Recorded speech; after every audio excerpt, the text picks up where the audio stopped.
Hey guys, welcome back to the channel. And it turns out a new Jurassic Park movie is on the horizon. I've seen teasers for it and some leaks for it as well, and we're gonna get it probably around next year, so that's nice. But it also got me in the Jurassic mood, if you will say. And plus, last time I scaled Jurassic Park, it was so long ago that some of you guys don't even know that I've ever scaled it on the channel. So, to give you guys some context, I've only done 2 Jurassic Park videos in the entirety of this channel's duration of being a thing. So to put that into perspective, sometimes you guys get 2 Godzilla videos within the same week. So it's definitely an IP that I need to give some more attention to. And why not return to the IP with a pretty lengthy topic? Let's rank the top dogs of the verse. I think this is probably the most contentious topic in all of Jurassic Park. You have Spino fans, Rexy fans, Indom fans. Who's right? Who's wrong? And that's what we're gonna find out today. See, personally, your boy's a Spinosaurus fan. I'm not gonna be that guy. I'm not. I want to. I can, but I'm not. I'm gonna be as objective as possible for today's video. But first, if you like the power scale and match us, be sure to like, share, and subscribe. We post weekly videos where we cover a wide variety of topics. From Godzilla to Five Nights at Freddy's, this is the channel you want to be at. Be sure to follow all my socials, and with all that nonsense out the way, let's hop right into today's ranking video.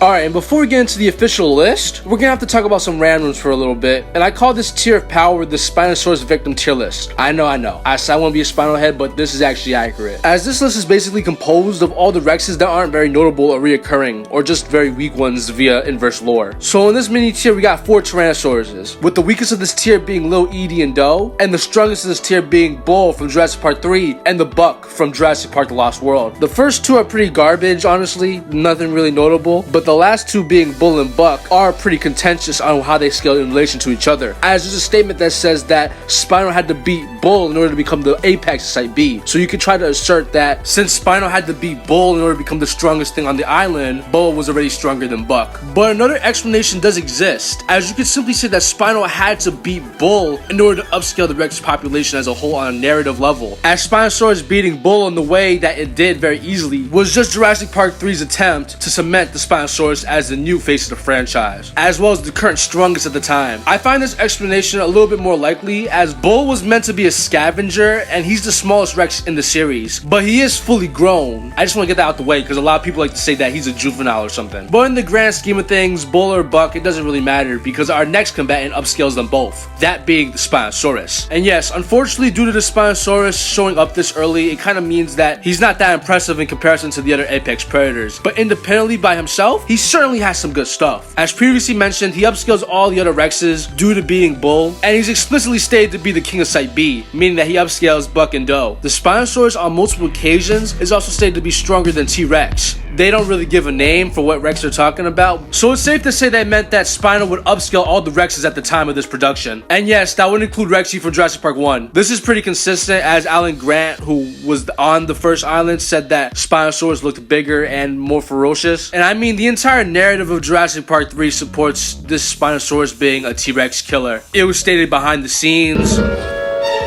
I would say that Spinosaurus is definitely more ferocious and nastier than T-Rex. And it was even stated on TV show talk shows. Not mess with a Spinosaurus. Now, is that worse than the Tyrannosaurus? Hey, he has a fight with the T-Rex, which I personally was sick of, with his big square Hollywood jaw and the star of so many movies. Right. And Spinosaurus kicks his butt. Really? But to me, the most impressive piece of lore relating to the Spinosaurus is that he could literally cause a mass extinction event on the island. Replace T-Rex, and so we went after a dinosaur that literally could cause an extinction on the island. Now, I want to reiterate, this doesn't mean he can solo the entire island at once, or that he can literally blow up the island.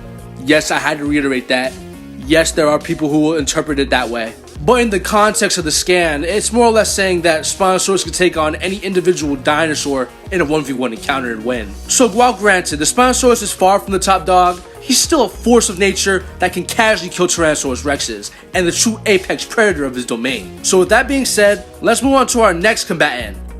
And he happens to also be the first Tyrannosaurus Rex on this list, being none other than Big Edie. For those of you guys who are more casual and confused to what this is, Big Edie is basically a Tyrannosaurus from the final season of Camp Cretaceous, a Netflix prequel show. And Big Edie gets a lot of his good metas due to scaling to the Spinosaurus, which is also in the show. And at first glance, Big Edie and Spinosaurus might seem interchangeable in their ranking in the list, due to showing relativity for the most part during their small amounts of isolated 1v1s. And there's also the fact that each time one got the better of the other, it was through very circumstantial means.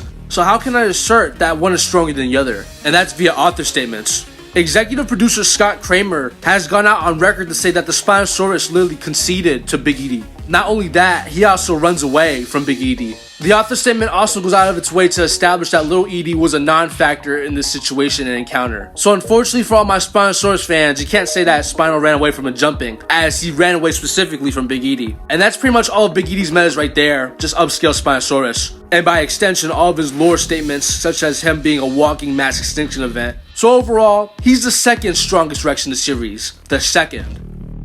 And to no one's surprise, the strongest Tyrannosaurus Rex in the verse is Rexy. For starters, she stated multiple times to be the most powerful predator in the events of World and Fallen Kingdom, which should upscale her off of all the previous dinosaurs. This is very notable because during the events of Fallen Kingdom, she's noted to be emaciated, meaning that a weakened Rexy upscales pretty much all the previous contenders. I for one know that Rexy has a lot of statements, and then when you see her on screen, she does nothing but lose. But ironically enough, her best feat actually comes from her first loss against the Indominus Rex. As previously mentioned, she lost, yeah. But Rexy would only become stronger by the time of Jurassic Park Dominion. So let's talk about this actual fight, and then we can just talk about the ramifications of Dominion. During the fight with the Indominus Rex, Rexy was actually kind of malnourished, due to her having ragged tooth prior, meaning that Indom fought a weakened Rexy. Despite this, Rexy does win the first initial clash of strength, is able to ragdoll the Indom for a bit, and by the time Blue had come to her aid,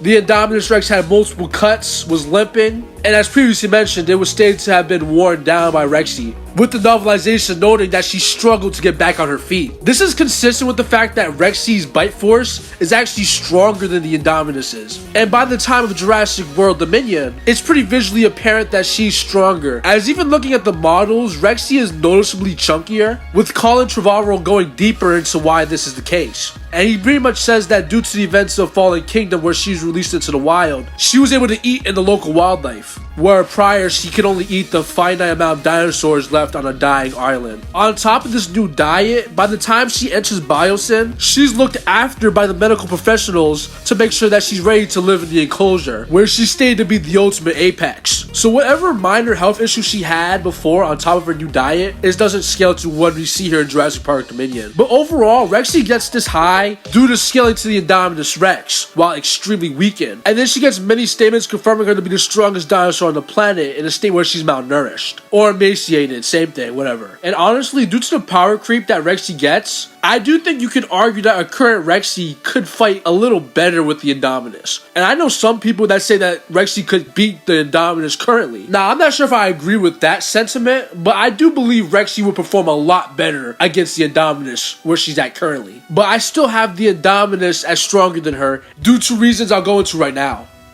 Basically, the Indom has a lot of statements that we can use to upskill off of Rexy, but I mean that's pretty obvious when watching the film. I can also point out a bunch of her feats, such as killing an ankylosaur, as well as enduring a hit from its club, as well as the fact that she's able to kill a herd of sauropods. But I mean, even the Spinosaurus could do this due to him being a mass extinction event, and the previous two guys we talked about should upscale him. So I'm gonna skip to the really important stuff, that being her battle with Rexy. Even though yes, she was weakened, let's look at how the Indominus beat Rexy. And it wasn't via brute force, nor her powerful bite, but it was through utilizing her arms and claws, which are stated to be composed of Theory DNA. This is very notable because the Theory from Jurassic World Dominion showed the ability to hurt and critically injure the Giganotosaurus. The Giga is a dinosaur whose scaling we'll get into in a minute, but to put it simply, current Rexy could not injure the Giganotosaurus, whereas the Theory could via the claws. Indom has these very same claws, so I believe that if these two dinosaurs were to fight ever again, Rexy would do a lot better due to being stronger. But like in the original fight, I think that the Indom, upon realizing that she can't brute strength and bite out Rexy, she would start to utilize her claws and arms,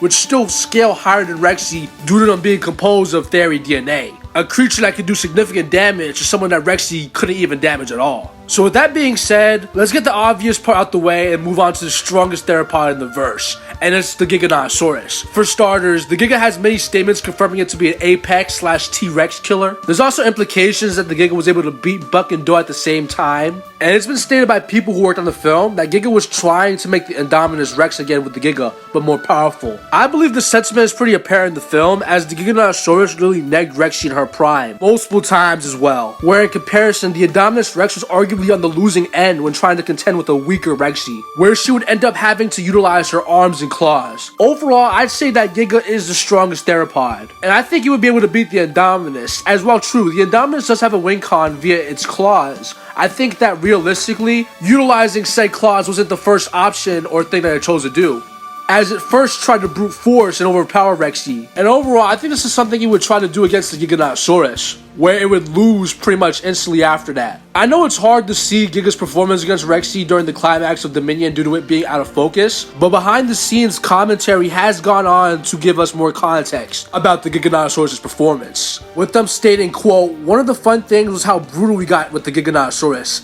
and he was throwing the T-Rex around, grabbing her by the neck, slamming her to the ground and stomping on her head," with them saying that Colin kept wanting to push it. So imagine, this is what the Giga did to someone that was stronger than the Rexy, that overwhelmed the Indominus temporarily. Whereas Indom was able to recover and utilize her claws to get a win, I don't think the Giganotosaurus would give her that chance. I could see her stomping on her head and just killing her from there. Which is why me and many others consider the Giganotosaurus the true apex predator of the franchise. But Giga's not the strongest, as arguably, yes, he's an apex predator, but even he pales in comparison to a true force of nature that can make a meal of any of these guys.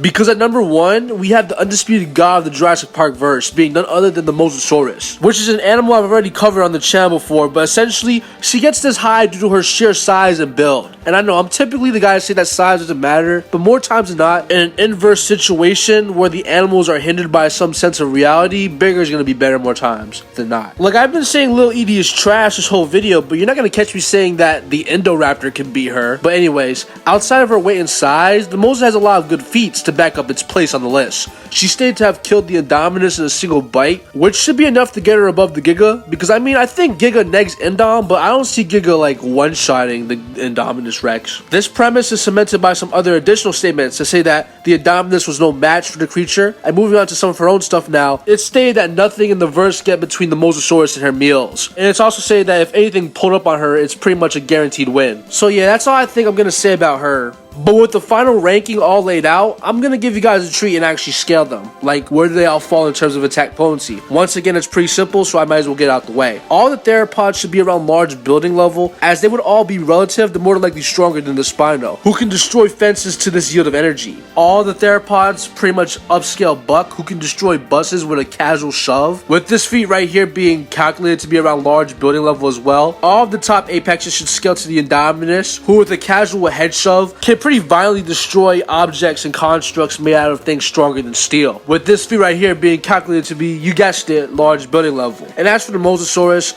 she would upscale all these guys, but during the events of Fallen Kingdom, she was able to destroy a submarine, which gets to around large building to even city block. So no matter how you rank these guys, they would all be around large building level, and the top tier, the Mosasaurus, being around city block level at our highest. And just like that, we made it to the end of the video. I thank you guys for watching, and if you made it this far, really, thank you. Jurassic Park's an IP that I haven't been showing that much love to, so I hope all my Jurassic Park fans are eating good tonight. But hey, if this is the first time you've seen me scale Jurassic Park on the channel, I have 2 other Jurassic Park scaling videos, so if you haven't, check it out. But as for me, I'll see you guys next week. Oh crud, I forgot about the theory. Spinal negs.